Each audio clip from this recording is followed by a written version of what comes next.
బంటి వాళ్ళ ఫ్యామిలీ అంతా ఇంట్లో ఉండగా ఇంతలో బయట నుంచి అయితే పోలీసులు తలుపులు కొడుతూ ఉంటారు. అది చూసి వాళ్ళైతే మామయ్య ఏంటి పోలీసులు వచ్చారు, పోలీసులు మన ఇంటికి వచ్చారు, ఎందుకు వచ్చారని చెప్పి కంగారు పడిపోతూ ఉంటారు. ఇక వాళ్ళైతే డోర్ని ఓపెన్ చేస్తారు. ఓపెన్ చేయగానే ఆ పోలీసులు అయితే సార్ మేము బంటిని అరెస్ట్ చేయడానికి వచ్చామని చెప్పి చెప్తూ ఉంటారు. ఆ మాటలకు అరుణ్ అయితే ఎందుకు అంటే బంటి ఏమో ఆశను చంపేశాడు కదా ఆ కేసు గురించి అని చెప్పి అంటాడు.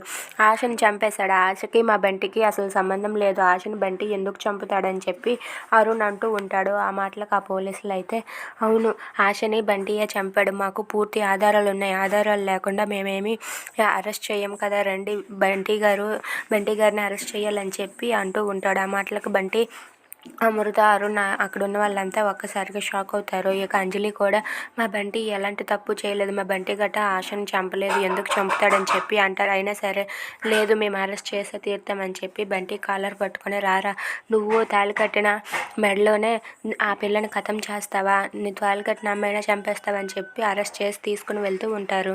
If you like this video please like, share and subscribe.